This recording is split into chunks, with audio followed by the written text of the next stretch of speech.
What's up, y'all? This is Dan D from the Mastermind Teams Robcast, here to tell you about Diablo Donuts, the best gourmet donut you'll find in the city of Baltimore. Each weekend, you can select from a multitude of unique flavors guaranteed to satisfy any craving you may have. Visit 410dough.com for more information on how you can pre-order your donuts today.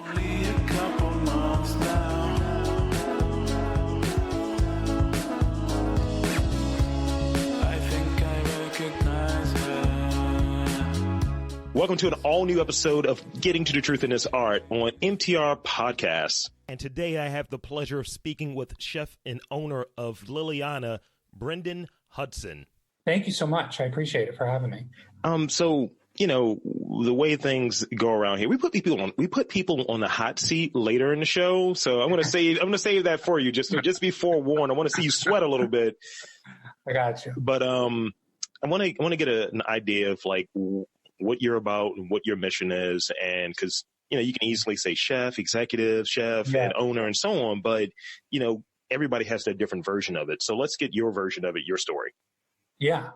So I think the catering world is such a huge pool of people that are in it, not only in Baltimore, but a lot of caterers, especially in this DMV area, travel from all over the place. You're not only competing with your immediate competitors, you're competing with DC and Virginia and Delaware and that whole crowd. So going into it, I knew that we had to carve out a niche that we could market towards our clients to show, we're doing this differently than everyone else. So that's, whether you like it or not, that can be a deciding factor for you.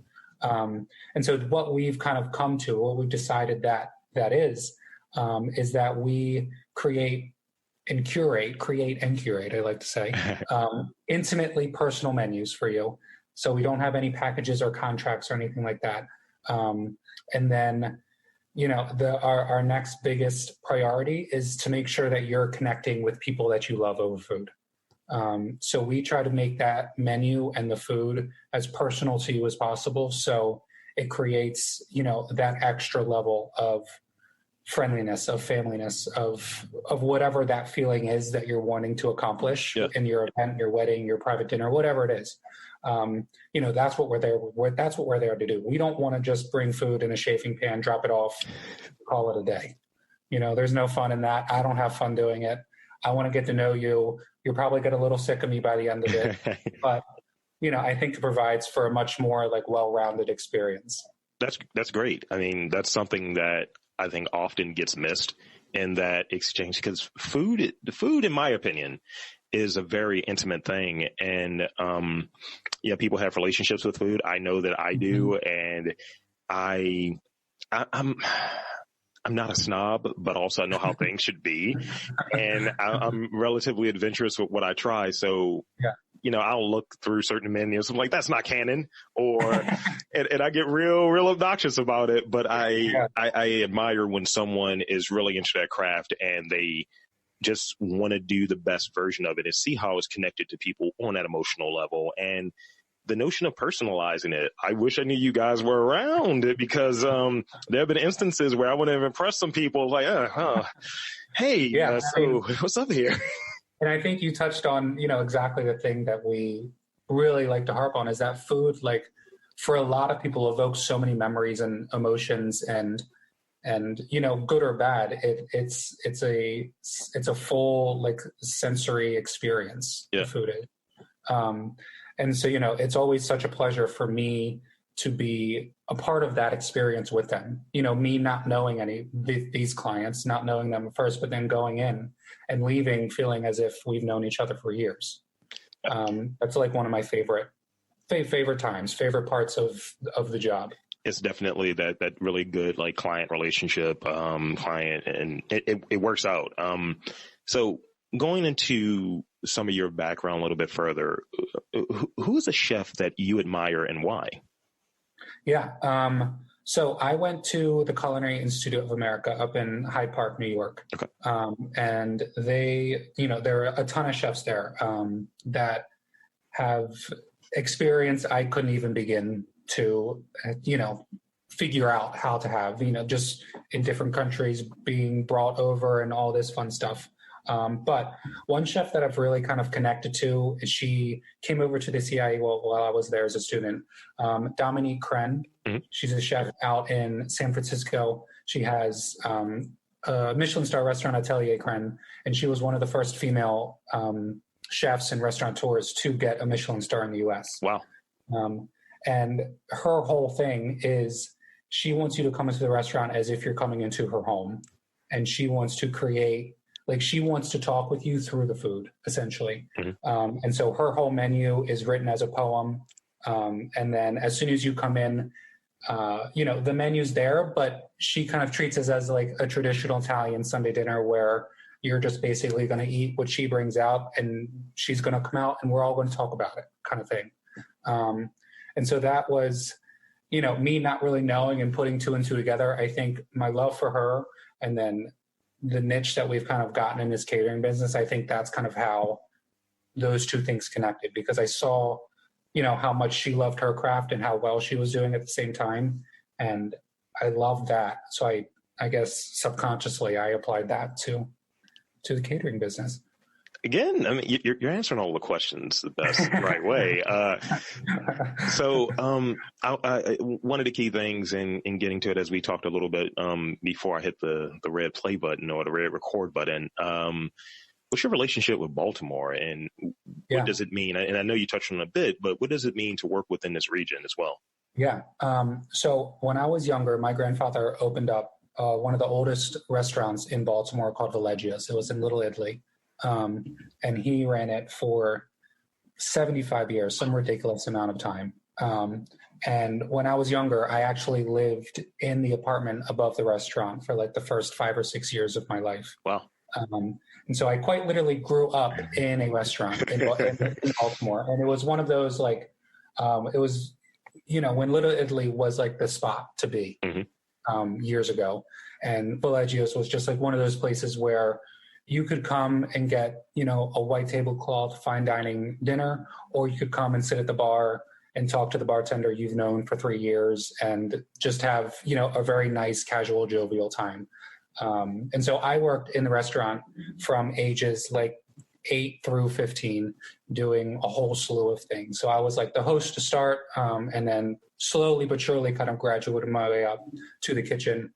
And then, by the time I was 16, I was right there on the line with everybody else, which was great. And I think what kind of drew me back to Baltimore after going to school in the CIA was that there's just this sense of family in Baltimore that I haven't found somewhere else. A sense of everybody's very committed to caring about each other and looking out for one another, where I didn't really, everybody loves New York and I love New York as well, but it just felt a little disconnected for me in terms of that level of compassion for one another. And I think Baltimore is, on another level in terms of its like support for its community and support for one another, and, always wanting to put other small businesses, on blast as much as possible to try to get their name out, get the word out. So I was like, this seems like the best spot for me to do what I want to do. Yeah, we're very loyal to who's here, and I think every now and again we need a reminder of that, because that's literally the crux of why I do this podcast. I was like, I like places, and I've really amped up doing this podcast specifically since we've been in quarantine and we've been in this whole space. Mm-hmm. And I was just like, we should definitely do this, because I don't see people showing up and buying your bottle service or whatever. And maybe it can bring in a few sales. And so with that, and got one question that's kind of related to it. I didn't really provide to you, but you can easily answer it, I think. Since we've been in this pandemic, quarantine, this new normal, how has your business changed? How has your approach changed in your business? Yeah. So obviously with the regulations, where at least for the first few months, there were no gatherings larger than 10 people allowed, inside or outside. Sure. And then, 90% of the time we have more, like we're catering events for more than 10 people. So that put a damper on pretty much every event that we had February through June. And so I was like, well, we can't just sit around. We have to figure something out to do, because if we just sit around, then, who knows what will happen. So we realized that we realized two things. Number one, with everyone being home so often, they're more willing and more motivated to get in their kitchen. Yes. Whether or not they enjoy cooking or didn't enjoy cooking, now they're like being forced to do it because they have the time. They can't go out to really get anything. And they're, like I said, they're more apt to kind of get in there if they weren't before. And then the other thing we realized was that a lot of the times they, different home cooks may feel nervous or intimidated by their kitchen or by certain ingredients, or think, oh, I only know how to make ramen, so I'm just going to be eating ramen for a while, Yeah. And so I was, myself and my team were trying to think of how we can, try to make some sort of business off of that through all of this. And so we've started back in May, we started doing virtual cooking classes, which have been great. I mean, we've been doing at least 2 or 3 a week. We do at least 1 a week that's free on our Facebook, just people can hop in and hop out, whenever they want. And it's been great because I can bring someone's video feed up, and if they want to show me something that either is going wrong or they don't think it's going right or whatever the reason is, I can be there and answer those questions in real time, as opposed to, some pre-recorded videos or me pre-recording a cooking class and then them typing the comment, and who knows how long it'll take somebody to get back to you that way. So that's been great. And I mean, it's also been great because I'm a very social person, and through all of this, it's been hard not being able to go and be social with people. So that has also been great because I find myself, sitting there at the dinner table with the video still on, just talking to everyone else that's still in the chat room. We end up just kind of eating dinner and drinking together, which is a lot of fun. I've met so many cool people doing it. So that's been, kind of like a saving grace for us through all of this in many ways, financially and mentally. I had, and thank you for sharing that, Brendon. I had a funny visual when you mentioned someone in their kitchen, they have a kind of a troubleshooting situation, and I'm just imagining them covered with like Alfredo, help me. Yeah, exactly. I mean, we've gotten some pretty funny, like for example, we did street tacos one night, and I was very cautious. I was telling everyone, when we're cutting these jalapenos, put gloves on or either wash your hands as soon as you're done, because the oil from the jalapenos will burn up whatever you touch afterwards. Mm-hmm. And sure enough, we had somebody in the little comments in the chat box on the side saying, oh my God, I just touched my eyes and I can't, and they're on fire. What do I do? I was like, okay, bring up your video real quick so I can see if you're being dramatic or if, we really need to be doing something about this. And so she was, a little dramatic, but she was funny about it. And I was like, just go like rinse your face off, drink some milk, do what you got to do, and get back in the kitchen because we have some tacos to make.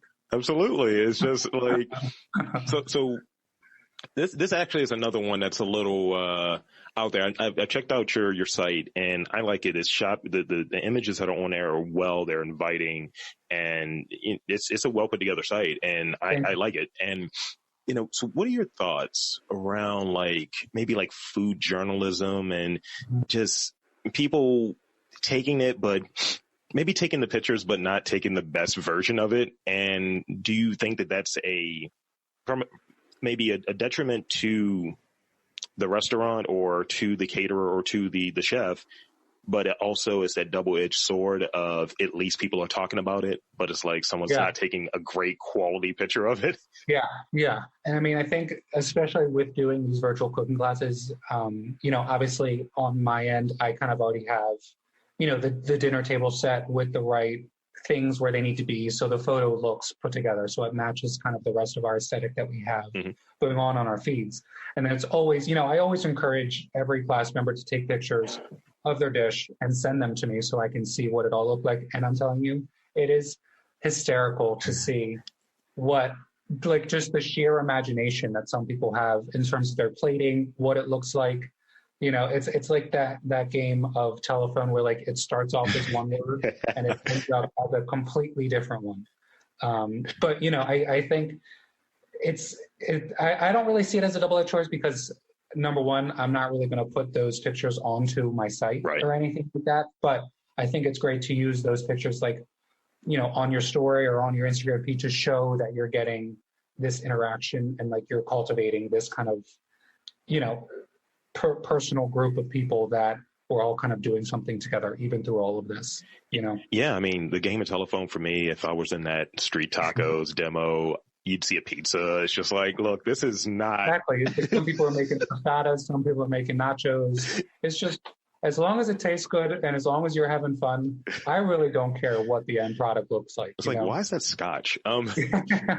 So, you touched on this a bit, and maybe if you have like maybe a different detail in there, that would be cool. But if you've already answered it, cool. What is your first memory of your love of cooking? Yeah.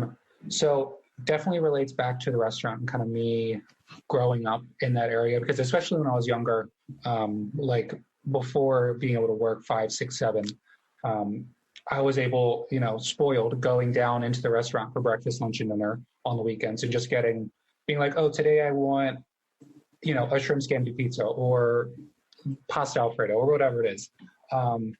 But so when I was younger, I was allergic to like 20 different things: chicken, tomatoes, nuts, cheese, wow, all kinds of dairy, all that stuff, which cuts out a lot of Italian cuisine because all of it has fat and meat and all that good stuff. And so my grandfather was very adamant about making sure that I didn't miss out on any of the food culture when I was younger. Like, just because I couldn't eat it didn't mean there wasn't another substitution or another option that was just as good and just as creative. Sure. And so I'll never forget, I went down for dinner one day because for some reason my parents weren't home, and my grandfather was watching us. He was just down in the restaurant. We were upstairs in the apartment. And I came down and I asked my grandfather, I was like, okay, what should I have for dinner? Because, it was hard being a kid wanting to eat all these different things, but knowing, there's a big consequence of hives all over your body that you're going to have to pay for it. So he was like, okay, well, let's do this. Since you can't have tomatoes, let's do a white pizza with mozzarella cheese. For some reason, I could eat mozzarella cheese. And then we'll do like these, I don't know where he got them. They were like enormous shrimp, the biggest shrimp I've ever seen in my life. And we just made a pizza out of that. And that, like, I still remember the taste to this day of it. And it was just like I think, number one, it tasted great. But number two, I think it clicked in my head that you can still make great food, even if there are restrictions or rules or regulations or whatever it is. That's the beautiful thing about food, is that you can take something and make it 1,000 different ways to abide by whatever you need it to abide by. And so I think that, all of these things kind of come together to this final product, this catering company, because even, today with dietary restrictions and allergies and all that stuff becoming more and more prevalent, I almost encourage it because it forces me to like flex my creative muscles to make something happen, because you can always get stuck in like a routine or a rut of making the same things, or, not really having to exert that much mental effort to do something. Mm-hmm. And so it's always fun for me when I get a couple or an individual or a family or whatever, they're like, oh, by the way, we want Asian food. It has to be vegan. And we also want it Harry Potter themed. I'm like, great, let's do it. It'll take me a little bit to think of a menu, but we'll get to it. You just laid a trap for yourself. So now I'm gonna take a couple days. I'm gonna take a couple days. I'm like, all right, so I need something that's anime inspired, and it's just like, ugh. I know it is. Now that's a double-edged sword for real, because we definitely do get, with every menu being custom to each client, we get clients who are very motivated to make a very custom menu, which is fine, but it's just, like 6 more levels of work that are included in it. Yeah, the one thing that like I'm kind of in, like my partner and I, like we kind of have different dietary restrictions. So, there may be a dish that I'm going to have that they're not going to have. There may be a version of it that's like, how do we make this doable for both of us? And, keeping in these other kind of smaller restrictions, like, as a black man, just too much sodium is not good, and, want to be aware of that. But a lot of times when you are substituting certain things, then, you have to sneak in other things to kind of make it, taste good and make it palatable and all of that different stuff. Yeah. And just what you said earlier about just almost that flexibility of, yeah, I can work with this. I can make something out of this. That's what I like. And that's what really, it kind of, it has me like, all right, I see you over there. I see you over there. So what's so great about the food scene in Baltimore? So I think, it's a lot of things. I think it's underrated is a word I like to use often. I think there's so much creativity and so much happening in Baltimore at all times that more often than not, it gets looked over for many reasons. I think one of them being that it's just not a huge city. And number two, people have, if you're not from Baltimore, you kind of have a preconceived notion about Baltimore. And so they just don't associate that with a good food scene, I don't think sometimes. So I love when I see other chefs doing great things from Baltimore and really kind of pushing the boundaries. Like, for example, Chef Amendola from Foraged Eatery in Hamden. Friend of the network. Yeah. I think what he's doing is just insane. I love it. I think, it's a concept that's right out of any big city, New York, LA, Miami. And it's great that it's happening here in Baltimore, and it's drawing more eyes to Baltimore for all the right reasons. Yeah. Just I had this bit like I took my partner there to, his spot, and it's when they kind of reopened, it had a little bit more seating and all of this, and just the relationship that I have with Chris, and it was just really great. And I told my partner, like, yeah, we're going to Forage and wear mushrooms. And it was like, okay, this is the weirdest message I received today. So but definitely I call Chris the Shroom Daddy, and he's like it. So let's see. Do you follow trends in food, and do any of these trends excite you? Yeah, I mean, I think, the trends are what keeps the food scene moving. It's, same thing applies for trends in fashion and trends in art. All of those things keep it moving. And I think if you refuse to move with the trends, or if you refuse to adapt to these trends, then that's when sometimes you get left behind. So, we're always trying to predict what's going to be next, and trying to see what is going to be the next big thing, what's going to be popular. And I think one thing that really excites me, which I never would have thought would have excited me a year ago, would be treating vegetables as meats. So like, for example, we do this beautiful cauliflower steak where, you treat it exactly like you would a New York strip or a ribeye. You sear it, you baste it in butter, you use garlic and oil and rosemary and all those herbs. And you eat it like a steak, still with a fork and knife, but it has such a different flavor complexity to it. And I never would have thought that would be something I would kind of be going for or picking at, or even considering to have as like my main dish for dinner or whatever it is. But so that, that specifically, but I think that whole movement of people looking at vegetables and looking at not even vegetables, different food ingredients differently, and applying different techniques to them to get, a totally different product at the end. Yeah. Oh yeah.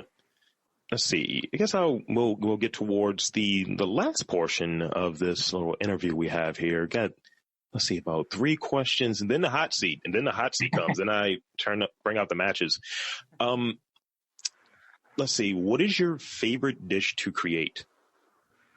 Favorite dish? Might be a tough question, actually. Yeah, that is a tough question. I get asked, whenever we're at events and stuff, that's always the client's kind of first question. We're like, what's your favorite? What's your favorite food? What do you like to cook the most? Because that's what we want you to do. And I think my favorite is a very simple, traditional Northern Italian pasta dish called bucatini alla matriciana. I think it's, it's like the definition of Northern Italian food for me. It's like, it's simple. The ingredients speak for themselves, and together it's unbeatable. So I think that would be my like chopped dish of choice to make almost, I just think it's so, so easy, and you can use great tomatoes, use a really nice dried bucatini, and then get a really nice smoked bacon or smoked pancetta or whatever it is, and really add different complexities into the dish, and you can get a different result every time. Yeah. which is one of my favorite. I mean, pasta in general for me is the go-to, but specifically the amatriciana, I think is just a winner for me. Now I'm kind of annoyed. Now I'm hungry. This is all your fault, and thankfully it's almost dinner. Yeah, and I'm restricting pasta right now, so that makes it even worse. It's so let's see. So I guess I'll hit you with the two, and you can answer them back to back or what have you. Then there'll be the Baltimore questions that I had for you. Okay. So how important? Actually, describe your style, your cooking style, in 3 words. And the second question would be, how important is a sense of humor in the kitchen? Okay. My cooking style in 3 words, I would have to say personal, homey, if that is homey a word, homey. Depends on how you spell it. No, it's a word. Traditional, I guess, and exciting, I think. Okay. Would be the best 3 to kind of encapsulate that as much as possible. So if I would have your food like on a box, like one of those like tapes or what have you back in the day, the VHS, it would just have those 3 words. It's like, all right, cool, I got you. Right. Yeah, I think so.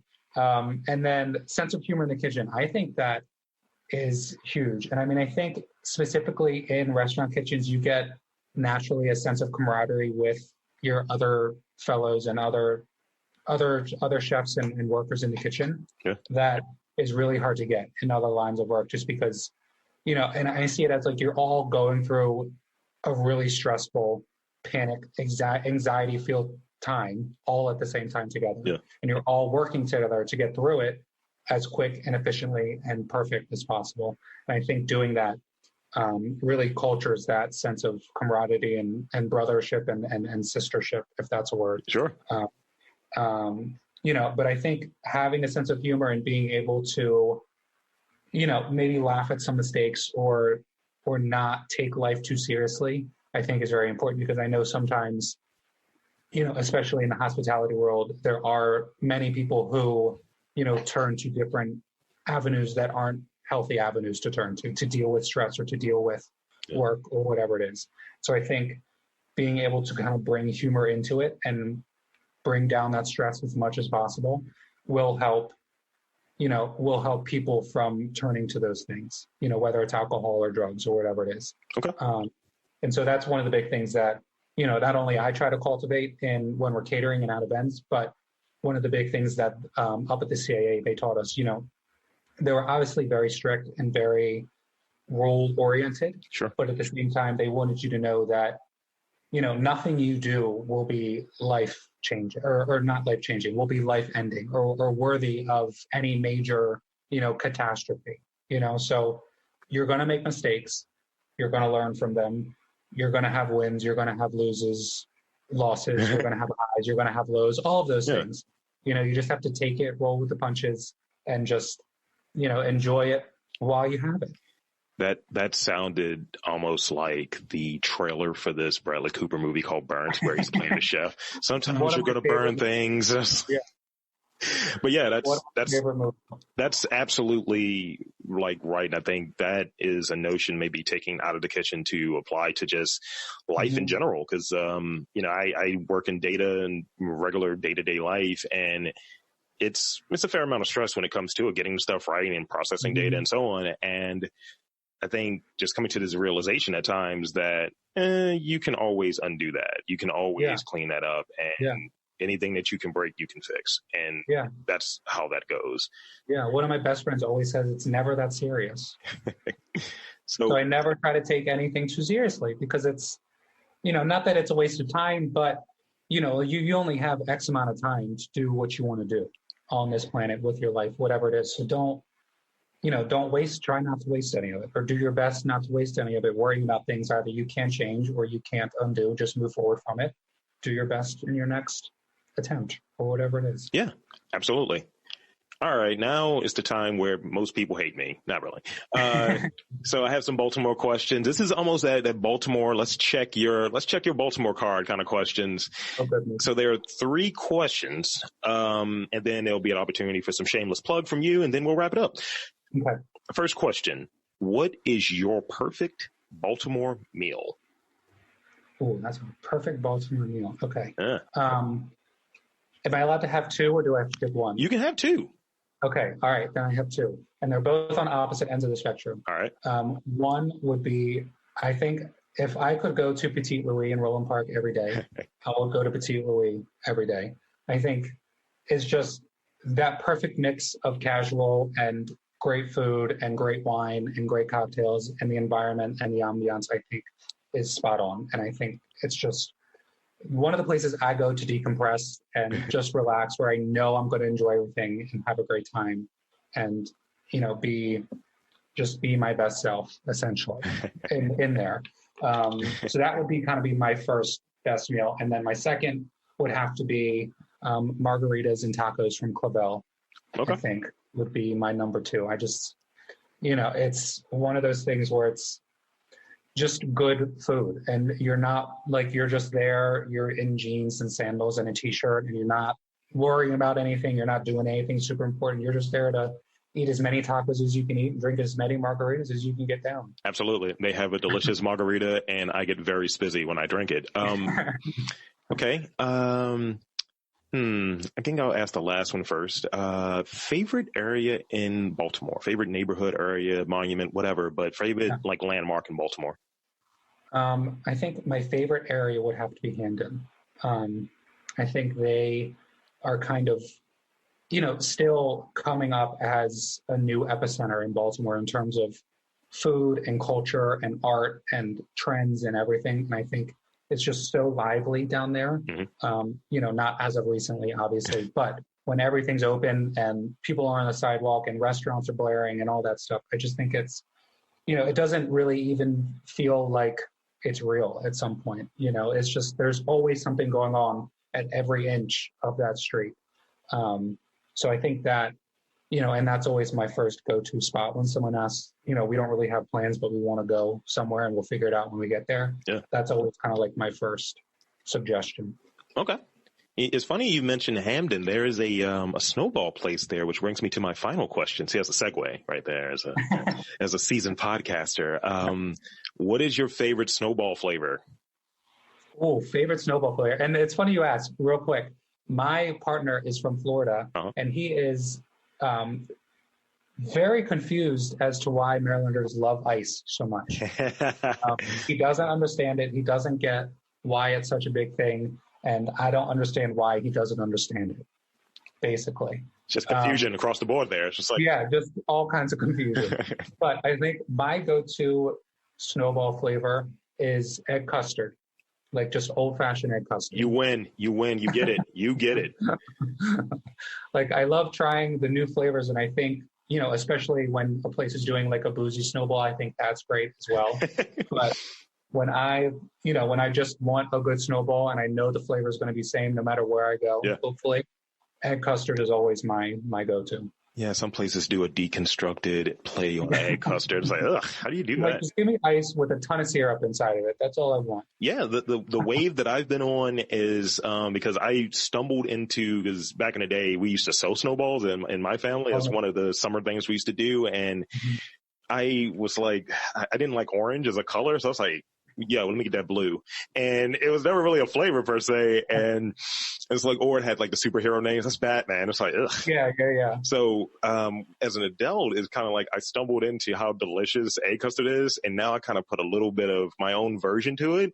It's like half egg custard, half coconut. Let's do it. Let's make it happen. There you go. That's like almost like some kind of pina colada Snowball, I want to say. Absolutely. So, that's all the questions I have, and we'll take the last few minutes. Anything that you want to plug, anything that you have coming up, your website, anything that you want to put out there, and that'll be that.